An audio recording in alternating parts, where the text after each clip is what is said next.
ഇന്നത്തെ റെസിപ്പി ഒരു കുമ്പിളപ്പത്തിൻ്റെയാണ്. അപ്പോൾ ഇതിന് കുമ്പിളടയെന്നും ഇടനയപ്പം എന്നൊക്കെ പേരുണ്ട്. സാധാരണയായിട്ട് നമ്മൾ ഉണ്ടാക്കുന്നത് അരിപ്പൊടിയിലാണ്. പക്ഷേ ഇന്ന് ഞാൻ ചെയ്ത് കാണിക്കുന്നത് ആട്ടപ്പൊടി വെച്ചിട്ടാണ്. ആട്ടപ്പൊടിയുടെ ഉണ്ടാക്കിയാലും ഇത് നല്ലത് തന്നെയാണ്. അപ്പോൾ ഇൻഗ്രീഡിയൻസ് എന്തൊക്കെയാണെന്ന് കണ്ടു നോക്കാം. കുമ്പിളപ്പം തയ്യാറാക്കാനായിട്ട് ഞാൻ എടുത്തിരിക്കുന്നത് വരിക്കച്ചക്കയാണ്.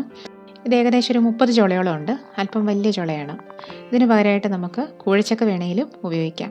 രണ്ടായാലും നമ്മളിത് മിക്സിയിലൊന്ന് അരച്ചെടുക്കണം.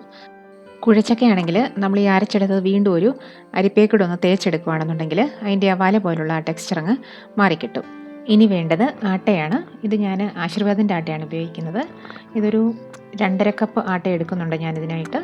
അപ്പോൾ ചക്കയുടെയും ശർക്കരയുടെയൊക്കെ അളവനുസരിച്ച് ഈ പൊടിയിലൊക്കെ ഇച്ചിരൂടൊക്കെ വ്യത്യാസങ്ങളൊക്കെ വരും. ഇനി നിങ്ങൾ അരിപ്പൊടി വെച്ചാണ് ചെയ്യുന്നതെന്നുണ്ടെങ്കിൽ ഈ സെയിം അളവിൽ തന്നെ അരിപ്പൊടി എടുത്താൽ മതിയാവും. അപ്പോൾ ഈ അരിപ്പൊടി വെച്ചുണ്ടാക്കുന്ന പോലെ തന്നെ ടേസ്റ്റാണ് ആട്ടപ്പൊടി വെച്ചുണ്ടാക്കുന്നതും. അതും നമുക്കിഷ്ടപ്പെടും. പിന്നെ ഇതിലേക്ക് ചേർക്കാനായിട്ട് ഞാനൊരു അരമുറി തേങ്ങ ചിരണ്ടി വെച്ചിട്ടുണ്ട്. ഇതൊരു 1 കപ്പിന് മേലെ ഉണ്ടത്. അതുപോലെ തന്നെ ഒരു 10-12 ഏലയ്ക്ക, പിന്നെ ഒരു 1/4 കപ്പ് തേങ്ങാക്കൊത്ത്. ഇനി വേണ്ടത് ശർക്കരയാണ്. ഇതൊരു 200 മുതൽ 250 ഗ്രാം ശർക്കര വരെ ആവശ്യമായിട്ട് വരും. അത് ശർക്കരയുടെ അളവ് നമ്മുടെ ചക്കപ്പഴത്തിൻ്റെ മധുരം അനുസരിച്ച് നമ്മൾ ക്രമീകരിക്കണം. ഇത് ഞാനൊന്ന് പൊടിച്ച് വെച്ചിട്ടുണ്ട്. അപ്പം കപ്പളവിന് പറയാനാണെങ്കിൽ 1 കപ്പ് ശർക്കര മതിയാവും. ഇതിന് ഒരു 2 ടേബിൾ സ്പൂൺ വെള്ളം ചേർത്ത് നമ്മളൊന്ന് ഉരുക്കിയെടുക്കണം. വെള്ളം കൂടി പോകാതെ നോക്കണം. വെള്ളം കൂടിപ്പോയി കഴിഞ്ഞാൽ ബാറ്റർ ഒത്തിരി ലൂസായി പോകാൻ സാധ്യതയുണ്ട്. ഇനി വേണ്ട പ്രധാനപ്പെട്ട ഒരു കാര്യം കുമ്പിളലയാണ്. ഇത് വഴനയില എന്നൊക്കെ പറയും. അപ്പോൾ ഇത് 2 സൈഡും നന്നായിട്ട് കഴുകി വൃത്തിയാക്കി എടുക്കുക. ചിലപ്പോൾ ഇട്ടുകാലിവലയൊക്കെ കാണും. അതുകൊണ്ട് ഇത് നന്നായിട്ട് ക്ലീൻ ചെയ്തെടുക്കുക. ഇനി നമുക്ക് ബാറ്റർ ഒന്ന് റെഡിയാക്കി എടുക്കാം. അതിനായിട്ട് ഞാൻ ഈ ചക്കയൊന്ന് അരച്ചെടുക്കുകയാണ്. 2 തവണയായിട്ട് ആണ് അരച്ചെടുക്കുന്നത്. അപ്പോൾ ഇതിനകത്ത് വെള്ളമൊന്നും ചേർക്കാതെയാണ് അരയ്ക്കുന്നത്. ഇതിപ്പോൾ അരച്ച് കഴിഞ്ഞപ്പോൾ ഒരു 2.25 കപ്പ് അളവിൽ പൾപ്പ് കിട്ടിയിട്ടുണ്ട്. ഇതല്പം മധുരം കുറവുള്ള ചക്കയാണ്. അപ്പോൾ ശർക്കര അതനുസരിച്ച് നമ്മൾ ചേർക്കേണ്ടി വരും. ശർക്കര ഞാനൊരു 2 ടേബിൾ സ്പൂൺ വെള്ളം ചേർത്ത് ഉരുക്കാനായിട്ട് വെച്ചിട്ടുണ്ട്. ഇനി ഒരു 2.5 കപ്പ് ആട്ടയുടെ പൊടി അളന്നെടുക്കാം. 2.5 കപ്പ് എന്ന് പറയുമ്പോൾ 2 നാഴി പൊടിയാണ്. ഇനി ഇതിലേക്ക് ഒരു 1/4 ടീസ്പൂണ് ഉപ്പൂടെ ചേർത്ത് കൊടുക്കാം. മധുരം ഉള്ളതാണെങ്കിലും നമ്മൾ അല്പം ഉപ്പ് ചേർത്താൽ ടേസ്റ്റ് കൂടുകയുള്ളൂ. അതുകൊണ്ടൊരു 1/4 ടീസ്പൂണ് ഉപ്പ് ചേർത്ത് കൊടുക്കാം. എന്നിട്ടിത് നന്നായിട്ടൊന്ന് മിക്സ് ചെയ്യണം. വെള്ളം ചേർക്കുന്നതിന് മുമ്പ് നന്നായിട്ട് മിക്സ് ചെയ്തില്ലെങ്കിൽ ഉപ്പ് അവിടെ ഇവിടെയൊക്കെ പറ്റിപ്പിടിച്ചിരിക്കും. ഇനി ഇതിലേക്ക് നമ്മൾ അരച്ചു വച്ചിരിക്കുന്ന ചക്ക ചേർത്ത് കൊടുക്കാം. അത് മുഴുവൻ ചേർത്ത് കൊടുക്കുകയാണ്. ഇനി ഇത് നന്നായിട്ടൊന്ന് മിക്സ് ചെയ്യാം. ഞാനിപ്പോൾ ചക്ക വരട്ടാതെയാണ് ചേർത്തിരിക്കുന്നത്. ഇപ്പോൾ വരട്ടിയ ചക്കയാണെന്നുണ്ടെങ്കിൽ ഓൾറെഡി അതിനകത്ത് ശർക്കര ചേർത്തിട്ടുണ്ടാവും. അപ്പോൾ നമ്മൾ മധുരം നോക്കിയിട്ട് ആവശ്യമെങ്കിൽ കുറച്ച് ശർക്കരയും കൂടെ ചേർത്താൽ മതിയാവും. അതുപോലെ തന്നെ അങ്ങനെ വരട്ടിയ ചക്ക ചേർക്കുമ്പോൾ നമ്മൾ അല്പം വെള്ളം കൂടി ചേർത്ത് വേണം ഈ ബാറ്റർ ഒന്ന് കുഴച്ചെടുക്കാൻ. ഇപ്പോൾ ഇത് നന്നായിട്ടൊന്ന് മിക്സായി കിട്ടിയിട്ടുണ്ട്. ഇനി ഇതിലേക്ക് ഉരുക്കി വെച്ചിരിക്കുന്ന ശർക്കരയൊന്ന് അരിച്ചൊഴിച്ചു കൊടുക്കണം. ഈ ശർക്കരയ്ക്കകത്ത് കരടൊക്കെ കളയാൻ വേണ്ടിയാണ് അരിച്ചൊഴിക്കുന്നത്.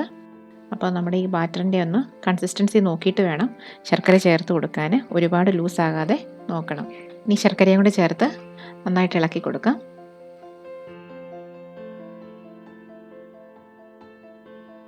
ഇപ്പോൾ ശർക്കര നന്നായിട്ട് മിക്സായിട്ടുണ്ട്. ഇനി ഇതിലേക്ക് 1 കപ്പ് തേങ്ങ ചേർത്ത് കൊടുക്കാം. എന്നിട്ട് നന്നായിട്ടൊന്ന് മിക്സ് ചെയ്യുക. ഈ സ്റ്റേജിൽ ബാറ്റർ ലൂസാണെന്ന് തോന്നുകയാണെന്നുണ്ടെങ്കിൽ നമുക്ക് അല്പം കൂടി പൊടി ചേർത്ത് കൊടുത്താൽ മതി. ഇപ്പോൾ മധുരം കുറവാണെന്ന് തോന്നുകയാണെങ്കിൽ നമുക്ക് അല്പം കൂടി ശർക്കര ചീകിയിട്ട് കൊടുക്കുകയോ അല്ലെങ്കിൽ അല്പം പഞ്ചസാര ചേർത്ത് കൊടുക്കുകയോ ചെയ്താൽ മതി. വീണ്ടും നമ്മൾ ആ ശർക്കര പാനി ഒഴിച്ചു കഴിഞ്ഞാൽ വീണ്ടും അത് ലൂസായി പോവുകയുള്ളൂ. ഇനി ഇതിലേക്ക് തേങ്ങാക്കൊത്ത് ചേർത്ത് കൊടുക്കാം. തേങ്ങാക്കൊത്ത് നല്ലൊരു ടേസ്റ്റ് തരും ഇതിന്. നമുക്ക് ഇഷ്ടമുണ്ടെങ്കിൽ ഇത് ചേർത്താൽ മതി, പക്ഷേ ചേർക്കുന്നത് നന്നായിരിക്കും. ഇനി ഇതിലേക്ക് 1 ടീസ്പൂൺ പൊടിച്ചു വെച്ച ഏലക്കാപ്പൊടി ചേർത്ത് കൊടുക്കാം. ഞാനിതിലേക്ക് ജീരകമോ അല്ലെങ്കിൽ ചുക്കുപൊടിയോ ഒന്നും ചേർക്കുന്നില്ല. ഇനിയും ജീരകം ചേർക്കണമെന്നുള്ളവർക്ക് ഒരു അര ടീസ്പൂൺ ജീരകപ്പൊടി ചേർത്ത് കൊടുക്കാം. അതുപോലെ ചുക്കുപൊടി ആണെങ്കിൽ ഒരു 1/4 ടീസ്പൂൺ മുതൽ 1/2 ടീസ്പൂൺ വരെ ചുക്കുപൊടിയും ചേർത്ത് കൊടുക്കാം. ഇനി ഇത് നന്നായിട്ടൊന്ന് മിക്സ് ചെയ്തെടുക്കാം. അപ്പോൾ അതോടെ ബാറ്ററിൻ്റെ മിക്സിങ് കഴിഞ്ഞു. ബാറ്റർ മിക്സ് ചെയ്ത് കഴിഞ്ഞിട്ട് നമ്മളൊരു 5 മിനിറ്റെങ്കിലും റെസ്റ്റ് ചെയ്യാൻ വെക്കുക.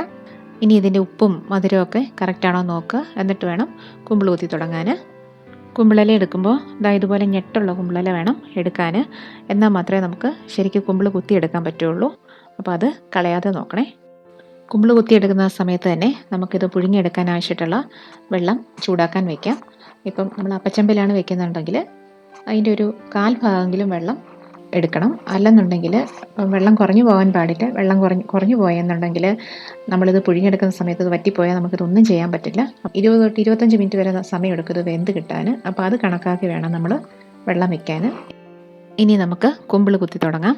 അപ്പം കുമ്പിൾ കുത്തുന്ന സമയത്ത് തൊട്ടടുത്ത് അല്പം വെള്ളം എടുത്ത് വെക്കുവാണെങ്കിൽ നമ്മുടെ കൈയൊക്കെ ഇടയ്ക്കൊന്ന് നനച്ചെടുക്കാൻ വേണമെങ്കിൽ. ഇനി ഓരോ ഇലയായിട്ടെടുത്ത് ഈ രീതിയിലൊന്ന് കുമ്പിൾ കുത്തുക. ഇനി ഇതിലേക്ക് ആവശ്യമായിട്ടുള്ള മാവ് നമുക്ക് എടുത്ത് വെച്ച് കൊടുക്കാം. എന്നിട്ട് കൈ ചെറുതായിട്ടൊന്ന് നനച്ചിട്ട് നമുക്കിതൊന്ന് കുത്തി കൊടുക്കാം. ഒന്നുകിൽ നമ്മൾ പുറത്തേക്ക് കുത്താം. ഇതാ ഇങ്ങനെയാണ് പുറത്തൂടെ കുത്തി കൊടുക്കുന്നത്. എന്നിട്ട് നമ്മളിത് പാത്രത്തിൽ തിരിച്ചു വയ്ക്കുക. അല്ലെന്നുണ്ടെങ്കിൽ ഇത് തുറന്നു പോകും. ഒന്നുകൂടെ കാണിച്ചു തരാം. ഈ രീതിയിൽ വേണം കുമ്പിൾ കുത്തിയെടുക്കാൻ. കോൺ ഷേപ്പിൽ കുത്തിയെടുക്കുക. എന്നിട്ട് ബാറ്റർ നിറച്ച് കൊടുക്കുക. ഇത് നമുക്ക് അകത്തേക്ക് കുത്തി വയ്ക്കാം. എന്നിട്ട് ഇത് കമത്തി വയ്ക്കുക. അങ്ങനെ ഇത് നമുക്ക് മൊത്തം ഒന്ന് കുത്തിയെടുക്കാം.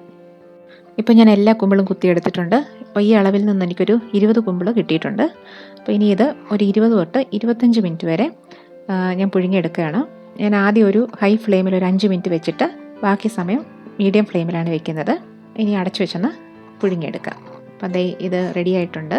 അപ്പോൾ ഇതിൻ്റെ ഇലയുടെയൊക്കെ ഒന്ന് കളറ് മാറിയിട്ടുണ്ട്. ഏകദേശം വെന്ത ഒരു പാകത്തിലാണ് ഇത് മൊത്തം കളറെല്ലാം മാറി വരുന്നത്. അങ്ങനെ നമ്മുടെ കുമ്പിളപ്പം റെഡി ആയിട്ടുണ്ട്. ഇത് നന്നായിട്ട് വെന്തിട്ടുണ്ട്. ഞാനൊരു 25 മിനിറ്റോളം വെച്ചിരുന്നു. നമുക്കതൊന്ന് തുറന്ന് നോക്കാം. വെന്ത് കഴിഞ്ഞാൽ നമ്മൾ പാത്രം ഒരുപാട് സമയം അടച്ചു വെക്കരുത്. അടച്ചു വെച്ച് കഴിഞ്ഞാൽ അതിൻ്റെ ആവി കൊണ്ട് ഇതിനകത്തൊരു വെള്ളമയം വരും.